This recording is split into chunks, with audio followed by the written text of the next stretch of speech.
A falta de um parente dentro da família hoje em dia é um tema muito comum e por isso é abordado diversas vezes pela mídia. Geralmente essas retratações monoparentais costumam exaltar a figura da mãe como criadora única de um lar, dizendo que elas são mulheres que fazem um papel de pai e mãe ao mesmo tempo. Mas enquanto a figura materna solteira é retratada como alguém forte e batalhadora, a maneira como o pai solteiro é retratado costuma ter sua própria mitologia. Nessas narrativas envolvendo a paternidade, geralmente é tratado temas como sacrifício, responsabilidade e transmissão de valores morais. Comumente, eles são homens fortes e duros que com o tempo começam a se afeiçoar pelo seu filho, e juntos, os dois aprendem um com o outro. Geralmente, o pai fica mais sensível e aberto a entender o filho. A fórmula aqui é simples. Mães solteiras precisam ficar mais fortes para enfrentar os desafios sozinhas e pais solteiros precisam ficar mais sensíveis para saberem se conectar com seus filhos. Agora, essa fórmula pode parecer bastante simples.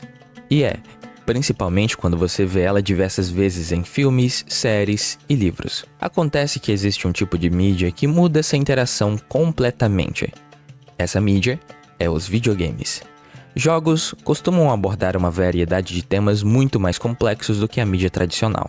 Isso porque os jogos, por mais que geralmente associados a uma diversão feita para crianças, têm um recurso narrativo que nenhuma outra forma de mídia tem, que é o poder de se colocar literalmente na pele de um personagem e viver a vida por ele. Controlar diretamente suas ações, incorporando assim a própria figura, tornando você mesmo, nesse caso, um pai solteiro. Com o desenvolvimento de narrativas mais maduras, personagens como Joel em The Last of Us e Kratos em God of War tornaram-se ícones da paternidade no mundo dos jogos. E são exatamente esses dois personagens que vamos analisar. Como eles acabam se desenvolvendo como pais ao longo do tempo? São duas formas muito diferentes de paternidade. O que eles têm para nos ensinar? No fim, o objetivo aqui é descobrir, segundo esses jogos, o que é ser pai. Ou melhor, como é ter um pai. A história de God of War segue Kratos, um ex-general semideus de Esparta, e seu filho Atreus, enquanto eles levam as cinzas da falecida esposa de Kratos e mãe de Atreus, Fei, ao pico mais alto de todos os reinos. A jornada leva os dois por toda a mitologia, onde eles encontram praticamente todo o panteão de deuses nórdicos. Mas aqui vai algo bastante curioso de se analisar.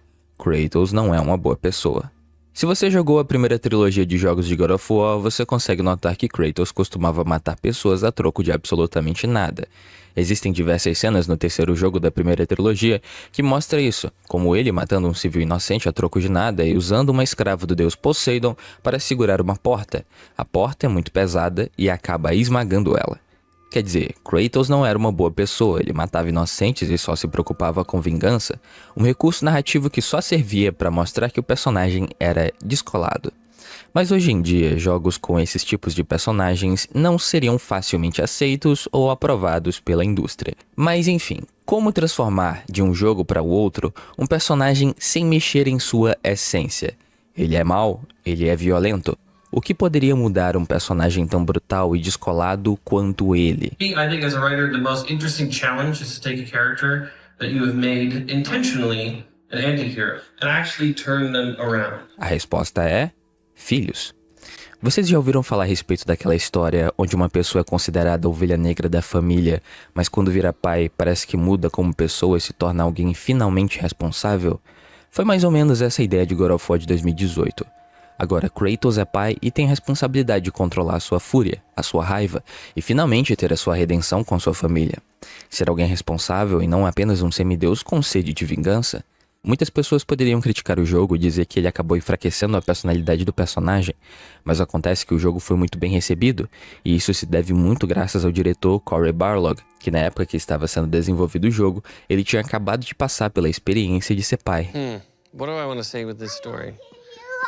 Yeah? What do you want to say with this story? What do you think? What do you think with this story? I think running away is what I want to say with this. Change is possible. No documentário da Sony, você consegue ver o quanto que o diretor consegue trazer para a essência do jogo uma situação real que ele mesmo estava passando.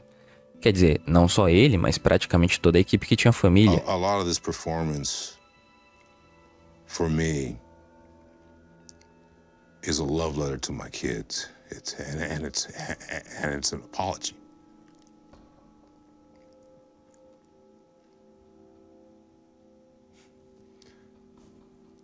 Yeah. Por isso, God of War tem uma mensagem tão incrível sobre família.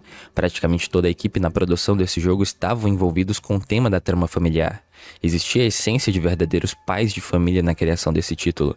E por mais que Kratos seja uma espécie de semideus, não significa que os problemas deles sejam tão diferentes quanto os nossos. Kratos não é um homem muito calmo. Ele literalmente era possuído pela raiva e o desejo de vingança, que acabou fazendo o mundo grego perecer.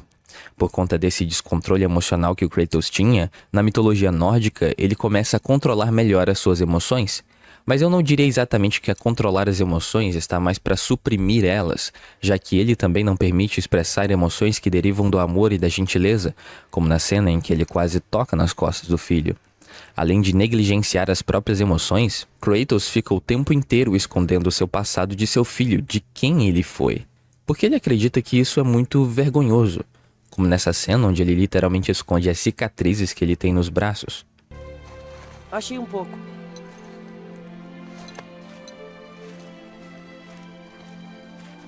Entre no barco, garoto.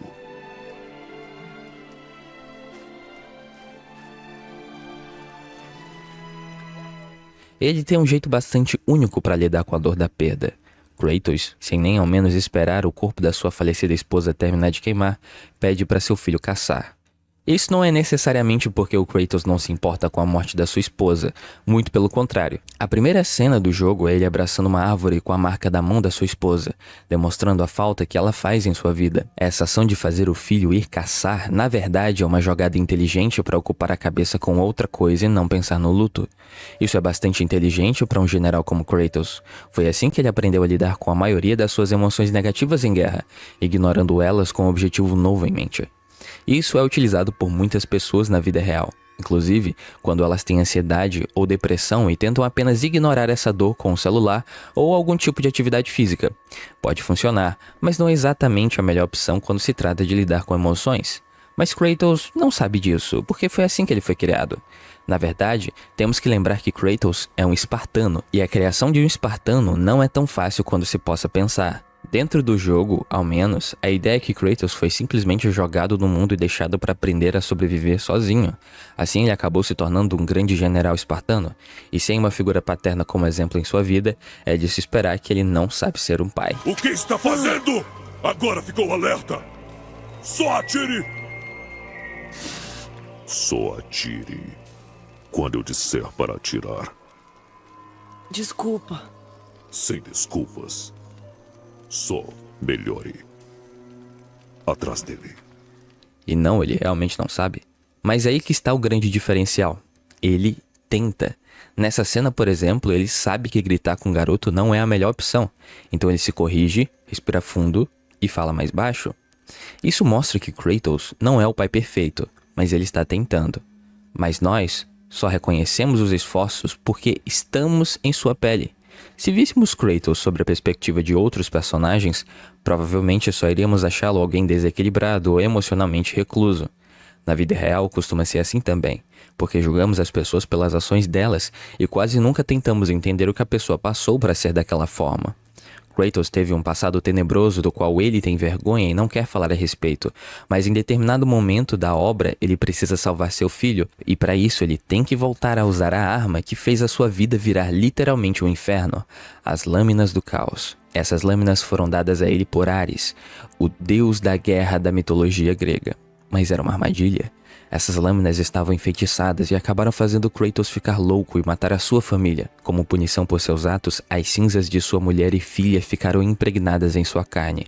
Por isso ele é branco desse jeito. Qualquer pessoa que tenha passado por uma situação tão traumática assim, provavelmente teria medo ou no mínimo receio de ter que ver essas lâminas novamente. Mas ele precisa delas para conseguir um ingrediente para salvar a vida de seu filho.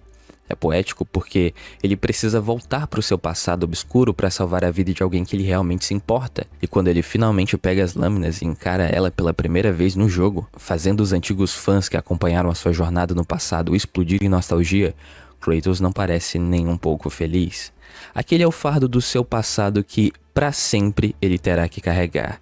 É a eterna lembrança de que ele sempre será um monstro. Nessa cena, inclusive, uma antiga amiga do personagem acaba fazendo o papel de consciência nesse momento e relembra o Kratos justamente disso. Finja ser tudo o que você não é. Professor, marido, pai. Mas você nunca poderá fugir de uma verdade. Você não pode mudar. Você sempre será um monstro. Eu sei. Mas não sou mais o seu monstro. Kratos acaba aceitando seu destino. Sim, de fato, ele é um monstro, mas agora ele é diferente. Agora, ele é alguém que usa toda aquela violência e raiva para fazer o bem às pessoas que ele ama. Sim, é bem poético toda a jornada dele até o inferno, enfrentando seu passado para salvar a vida de seu filho. Mas ainda temos que trazer as coisas para a realidade e tocar no solo mais uma vez. Em determinado momento, Kratos revela a Atreus que ele é um semideus, assim como seu pai. E Atreus fica extremamente feliz, ao contrário das expectativas de Kratos, o que era de se esperar. Qual pré-adolescente não iria ficar feliz em saber que é um verdadeiro deus? Atreus acaba ficando bastante arrogante e presunçoso, achando que apenas pelo fato de ser um deus ele poderia fazer qualquer coisa. É como se ele tivesse descoberto que a família dele era rica esse tempo inteiro, mas só agora ele sabia disso. Essa petulância por parte do Atreus não passa despercebido por Kratos. Em determinado momento, Kratos precisa corrigir isso. Eu sou seu pai. E você, menino, não está normal. Você está impaciente, irresponsável, desobediente e descontrolado. Isso precisa acabar. Você vai honrar sua mãe e abandonar esse caminho que escolheu. Essa é uma das cenas que daria pra fazer um vídeo inteiro apenas falando a respeito. Ao contrário de outros pais, ele não usa meias palavras, nem bate em seu filho e nem faz manipulação para tentar corrigir ele de forma vingativa.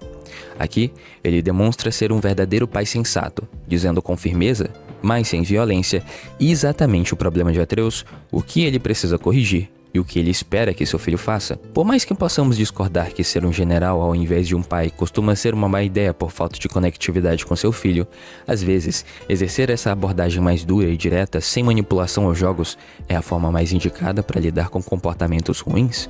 Um ponto para Kratos, que obviamente tem aprendido muita coisa ao longo de sua jornada. E toda essa jornada é simplesmente porque Kratos tem medo que seu filho acabe matando ele, assim como Kratos matou Zeus, que matou Cronos, que era pai de Zeus. O medo de Kratos é que essa maldição familiar continue. E eu só estou citando isso para vocês porque, pelo incrível que pareça, isso é um tema abordado em terapia familiar. Você provavelmente já viu aqueles casos onde um pai trata mal o filho, priva ele das coisas, criando assim um filho completamente introvertido que não consegue ser ele mesmo. Daí esse filho decide ser o contrário com seus filhos, tratando-os muito bem e dando tudo o que querem. Mas seus filhos acabam sendo completamente mimados e põem a culpa da vida deles em seu pai. Assim o ciclo se repete de filhos que odeiam os pais por negligência de suas necessidades ou então por serem muito liberais na criação. Claro, esse é um caso extremo, mas ele pode acontecer até nas pequenas coisas. Não vou entrar em detalhes porque, de novo, isso é tema de terapia familiar e existem pessoas que estudam isso há anos. Fato é que essa maldição familiar que Kratos passa, você também pode estar passando ou conhecer alguém próximo que está passando. Pessoas que são criadas por famílias disfuncionais, querendo ou não, acabam sendo influenciadas a também terem uma família disfuncional. A maneira de encerrar isso é reconhecer o problema e quebrar o ciclo sem extremos ou excessos. God of War de 2018 é simplesmente incrível graças a todos os temas que ele aborda. Além de Kratos, existem a trama dos filhos do Thor, que são dois idiotas que não se importam com nada e apenas querem confusão. Eles negligenciam seu próprio pai, e seu pai não parece se importar com eles. No jogo seguinte, até descobrimos que Thor sentia que fracassou com seus dois filhos, mas não vamos falar do segundo jogo, apenas do primeiro nesse vídeo. E ainda no primeiro existe a trama familiar da bruxa da floresta que literalmente representa o papel da mãe superprotetora que não deixa o filho dela, Baldur, ter uma vida. Baldur não conseguia sentir calor, nem frio, nem dor. Curioso como essa necessidade de proteger tanto seu filho acaba sendo o motivo pelo qual ele, no final da história, acaba morrendo. Na ânsia de sentir algo, Baldur acaba enfrentando Kratos, o que obviamente acaba resultando em sua morte. Essa é uma excelente representação das pessoas que acabam sufocando seus filhos com cuidados, impedindo eles de se machucarem e crescerem na vida. Poderia fazer um vídeo para cada personagem, sendo bem sincero. Esse jogo é sem dúvida uma das maiores obras-primas dos últimos tempos quando o assunto se trata de abordar problemas familiares. Vemos que Kratos cresceu e ele não é mais a mesma pessoa. Só que isso ainda não muda aquela essência do jogo de violência e todo o resto. Kratos continua sendo um guerreiro, só que agora ele não mata mais inocentes. E se você gosta dessa violência sem sentido, eu recomendo que você procure um terapeuta. Mas de fato, o segundo jogo, God of War Ragnarok de 2022, na minha opinião não foi tão bom quanto o primeiro. Mas isso só é verdade porque o diretor de Ragnarok não é o mesmo diretor do God of War original. O diretor do jogo de 2018 é Cory Barlog. E sim, Cory Barlog dirigiu o jogo faz toda a diferença por conta do tema familiar e também por conta do tipo de pessoa que ele é. Ele literalmente gravou um vídeo dele chorando ao ver as notas que o jogo recebeu para mostrar pro filho dele que tudo bem chorar na frente das pessoas, não precisa gritar e ir pro outro quarto. Ele mostrou essa importante lição pro filho dele chorando na frente de mais de 2 milhões de pessoas. Realmente, God of War de 2018 tinha tudo para dar certo. E deu. Alright, and the Game Award for Game of the Year goes to God of War. Mas nem tudo são flores. Kratos é um poema, uma tragédia grega, um deus. Porém, nós não estamos em um jogo, nem somos deuses. Somos pessoas que vivem suas vidas normalmente. E nem sempre vamos nos deparar com uma jornada incrível que vai nos fazer uma boa pessoa. A verdade é que todos nós podemos usar essa arte para tentar tirar boas lições para replicar na vida real. Mas nem todas as pessoas vão ser pais que mudam. Na verdade, nem todas as pessoas têm pais que mudam. Nesse caso, existe um jogo, uma obra, que é bastante interessante e que aborda justamente esse assunto, The Last of Us. The Last of Us é originalmente um jogo com tema pós-apocalíptico que se passa um pouco antes e logo após um vírus zumbi se espalhar pelo mundo. Dentro do jogo e da série adaptada, nós conhecemos a vida de Joel e como ele reage a tudo isso que está acontecendo dentro do mundo de The Last of Us. Joel, no começo do jogo, é um pai da Sarah, que é essa garota loira super engraçada e de bom humor. No começo do jogo, nós começamos controlando ela e vemos como ela interage com seu pai, o Joel. A primeira cena que temos dos dois é ela dando um presente para ele, um relógio. E aqui podemos ver que a relação deles é muito interessante, eles brincam um com o outro e parecem se dar bem. Mas claro, o jogo só faz isso para depois apresentar a trama de um jeito bem traumático. E a gente vai ver esse padrão se repetir diversas vezes, com o jogo construindo relacionamentos apenas para destruir eles depois de um tempo. Nos primeiros minutos do jogo, logo após sermos apresentados aos personagens da história, o mundo começa a ficar completamente caótico graças ao vírus zumbi que está se espalhando pela cidade. Joel e seu irmão, junto com a sua filha, tentam escapar. No meio do caminho, ela precisa ser carregada porque está muito machucada. Mas quando Joel está quase escapando da cidade, ele é emboscado por um soldado que acaba atirando nos dois para conter a infecção. Joel sobrevive, porém sua filha não.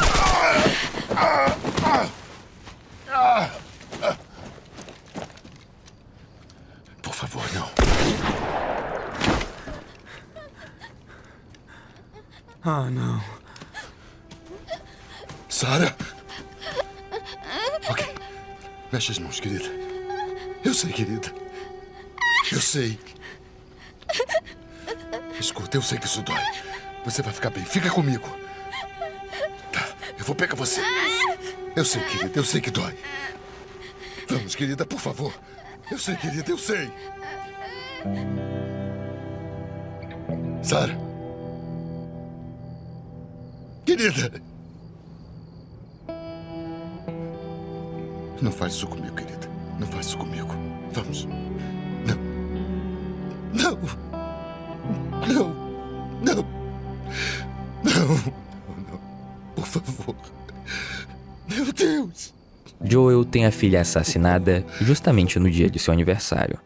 E é aqui onde a introdução do jogo se encerra, mostrando exatamente como será toda a trama daqui pra frente. Essa é a trama de The Last of Us. como a vida pode ser cruel e trágica mesmo você não merecendo isso. A obra tem como base o medo de estar sozinho. Todos os personagens da série perderam pessoas e têm medo de se apegarem a outras pessoas porque vai que eles perdem elas também. Joel perdeu Sarah e eventualmente Tess. Ellie perde a Riley e várias outras pessoas. Marlene perde todos os camaradas dela. Bill perde o seu companheiro de vida. The Last of Us é marcado de perdas, e para Joel não vale a pena sentir a dor de perder alguém outra vez. Então, para evitar isso, ele se isola socialmente e emocionalmente durante anos, porque no fim, se abrir é se expor, e isso é ficar vulnerável demais. Isso é algo que você provavelmente deve lidar no dia a dia. Talvez sendo a pessoa que decide não se expor, eu não julgo essas pessoas, assim como não necessariamente posso julgar a decisão de Joel de se manter emocionalmente fechado.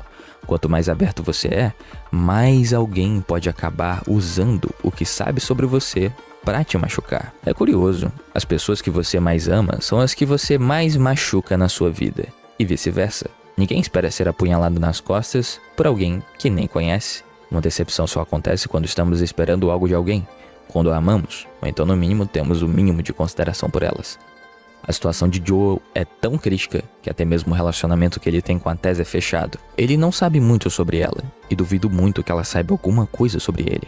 Na série é revelado que eles eram um casal, mas no jogo isso nunca fica exatamente claro, mas que nunca se aprofundaram na vida um do outro. O que estamos fazendo aqui? Nós não somos assim. O que sabe sobre nós? Sobre mim? Sei que você é mais esperta do que isso. Ah, é? Adivinha só, somos uns ferrados, Joel. Faz tempo Não, que é nós somos assim. sobreviventes. É a nossa chance. Acabou, Tess! Isso mostra pra nós, os jogadores, que nós sabemos tanto sobre a Tess quanto o Joel sabe sobre ela. Mas o Joel muda conforme o tempo passa, graças a Ellie. Ellie é uma garota que ele precisa contrabandear para um grupo revolucionário terrorista chamado Vagalumes. Ellie tem uma habilidade muito única. Ela literalmente consegue sobreviver ao vírus e é incapaz de virar um zumbi caso ela seja mordida. Então Joel tem que levar ela até os vagalumes, entregar ela a eles para que se faça uma vacina e assim o mundo fique curado. Enfim, durante essa jornada, Joel fica receoso de se conectar com Ellie porque de certa forma ela lembra muito a sua filha Sarah. Na verdade, as duas são curiosamente parecidas, elas têm praticamente a mesma personalidade irônica, mas em determinado momento da história, depois de Joel ficar muito doente e precisar receber cuidados de Ellie, a garota acaba sendo sequestrada e quase abusada sexualmente. Porém, Joel chega e encontra ela completamente transtornada com o que aconteceu.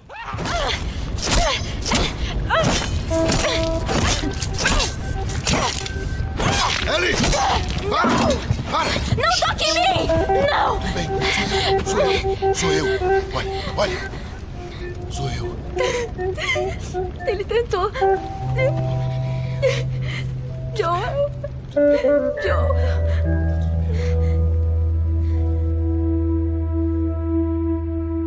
Nesse momento, Joel abraça ela e a chama de Baby Girl, do mesmo jeito que ele costumava chamar a sua filha. Assim, fica evidente que ele finalmente abriu o coração e agora considera Ellie como uma filha. A partir disso, o jogo literalmente só vai pra frente. Em certo sentido, tudo começa a ficar bem e a jornada dos dois é bastante interessante de se analisar. Joel começa a se abrir cada vez mais com a sua nova companheira, a se divertir e se expor mais. Finalmente, uma mudança, até que os dois começam a realmente se encarar como pai e filha. Mas, como eu disse, toda essa esperança que o jogo nos dá é apenas para destruir um segundo depois. Quando os dois chegam finalmente no acampamento dos vagalumes para entregar Ellie para os cientistas a fim de fazer uma vacina, Joel descobre que Ellie vai ter que fazer uma cirurgia que vai matar ela no processo. É daí que nosso coração se parte mais uma vez. Joel vai ter que sacrificar a vida da sua filha pela humanidade, a mesma humanidade que não lhe entregou nada de bom durante muitos e muitos anos. E finalmente, quando ele tinha algo de bom na vida dele de novo, iriam tirar isso dele. Primeiro a Sarah, depois a Tess, e agora sua nova chance de recomeçar, a Ellie. Joel não aceita isso. Porém, ele não tem escolha. São muitos soldados contra ele, então não tem como. Mas ele não iria morrer sem tentar. Usando suas habilidades de combate, Joel mata todos os soldados dentro do prédio, pega Ellie que estava sedada e vai embora com a garota. Em seus braços e dormindo, Joel acaba se deparando com Marlene, a mulher que pediu para que Joel fizesse o serviço para começo de conversa. Ela aponta uma arma para ele e diz para soltar a garota. Joel se vê exatamente naquela mesma situação da sua filha, a Sarah, o soldado apontando uma arma para ele. Naquele momento, não lhe foi dada nenhuma opção. Mas dessa vez, foi diferente, porque agora, Joel estava armado. Espera! Me deixa ir. Por favor. Você iria atrás dela. Depois disso, Joel inventa uma mentira para Ellie e diz para ela que havia outros como ela, que não deu certo a cirurgia, que infelizmente não conseguiram extrair uma cura. Claro que Ellie não fica convencida. Em determinado momento, ela confronta ele e pergunta se ele falou mesmo a verdade. Ele jura que falou a verdade. Você está sempre lutando por alguma coisa. Eu sei que não é o que você quer ouvir agora, Promete mas é... pra mim. Promete pra mim que tudo que você disse sobre os vagalumes é verdade. Eu juro. Essa cena é bem interessante porque foca no rosto da Ellie e imediatamente o jogo termina com a tela preta. Essa cena é idêntica ao final de Poderoso Chefão, quando Michael Corleone é confrontado pela sua esposa se ele matou seu primo ou não. Tudo bem. Só dessa vez. Só dessa vez você pode perguntar sobre os meus negócios.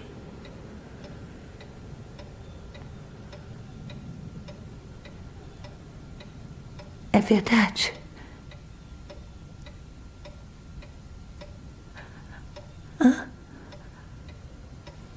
Não. Ele também mente para ela. E mais tarde, na mesma cena, a cinematografia foca na porta fechando no rosto da sua esposa, mostrando por meio de metáforas e simbolismo que a partir daquele momento, daquela mentira contada por Corleone, sua esposa nunca mais conseguirá se conectar novamente com seu marido. Portas foram fechadas, ciclos foram encerrados, exatamente como foi o caso de The Last of Us. Muitas pessoas consideraram a atitude do Joel egoísta e completamente vilanesca. Mas convenhamos, conhecendo a história de Joel, ele seria um santo se aceitasse aquele final. Perder Sarah, Tess e finalmente Ellie? Não, ele não deixaria isso acontecer mais uma vez com ele. Ele não deixaria se abrir mais uma vez apenas por seu coração ser despedaçado pela vida. Ele iria lutar com todas as forças para conquistar aquilo que lhe faz bem. Veja bem, a mentira dele é inaceitável. Ele mentiu por ele, não pela Ellie. Ele estava pensando na satisfação dele, não dela. E essa é a parte completamente questionável de Joel e ao mesmo tempo tão realista. A vida não é um poema, não é um grande arco-íris narrativo onde tragédias gregas acontecem. A vida é como The Last of Us, onde você precisa vencer desafios, melhorar como pessoa, mas bem no final acabar fazendo uma escolha completamente errada que vai simplesmente mudar sua vida para pior. Não existe final feliz na vida real. Não existe final feliz em The Last of Us. Joel escolheu mentir para sua própria satisfação, assim como existem muitos pais que mentem e privam seus filhos para poder controlar eles. Não é sobre os filhos, é sobre eles. Mas isso é curioso, porque quando se observa a história do Joel, você acaba observando que no lugar delas, você talvez não faria diferente. Existem pais que não assumem responsabilidade e existem aqueles que assumem. Mas no meio dos que assumem, ainda tem aqueles que preferem contar mentiras para os seus filhos a fim de manter um bom relacionamento com eles. Um relacionamento baseado em mentiras. Não é algo por seus filhos, mas sim por eles mesmos. Não é um amor incondicional, independente de qualquer coisa, mas completamente condicionado à condição da pessoa seguir as regras familiares e confiar cegamente em seus pais. Kratos fez diferente, ele mudou, mas Kratos é um mito, uma lenda, um deus. Entretanto, entre escolher salvar a vida do seu filho e mentir para ele, o que você acha que ele escolheria? Eu acho que ele teria escolhido a mentira. Mas a pergunta é, você faria diferente? De verdade, se pondo no lugar da pessoa e tudo o que ela passou, será que você seria realmente mais altruísta? Será que você iria sacrificar o seu único resquício de felicidade por um mundo que você sequer gosta? Todos nós somos um universo e existem motivos para sermos do jeito que somos. Isso não significa que existe justificativa para amar o seu filho de maneira condicional. O errado é errado, independente de estar certo. Mas entender isso, perdoar e procurar aceitar é o caminho mais viável para você ficar em paz consigo mesmo. Só que... acho que eu nunca vou conseguir te desculpar.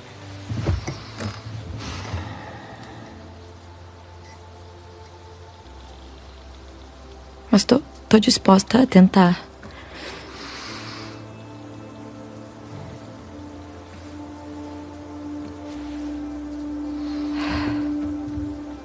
Fico feliz. Para todos os personagens do segundo jogo, Joel é um vilão. Mas para nós, ele é muito mais do que um vilão. Ele é um humano. Você tem pai? Enquanto eu estava preparando o roteiro desse vídeo, dentro da minha comunidade do Discord foi aberto um tópico que fala sobre essa questão. O que é ser pai? As opiniões foram bastante interessantes, mas eu particularmente posso dizer que a maioria dos amigos que conheço não tem pai. São filhos de mães solteiras. Mas pelo que eu observei, existem aqueles que têm pai, mas que não se comportam exatamente como pais, mas sim como figuras provedoras. Dão dinheiro, mas não interagem, não se conectam com os filhos, não são seus amigos. Infelizmente, um pai que não age como um pai é mais comum do que se possa pensar. Inclusive não apenas no Brasil, mas em todo o mundo. Nesse vídeo, vimos que o Joel representa o arquétipo do pai protetor, disposto a fazer qualquer sacrifício para salvar sua filha, Ellie. Kratos, por outro lado, começa como um guerreiro violento, mas se transforma ao longo da narrativa, aprendendo a ser um pai mais compassivo para seu filho, Atreus. Bom, eu sei, falar de família é algo realmente cruel. E diversas pessoas têm diferentes opiniões a respeito do assunto e diferentes abordagens. Mas, para minha sorte, a mídia também adora explorar esse assunto. E como a vida imita a arte, por meio dela, podemos acabar achando a resposta da pergunta: o que é ser pai?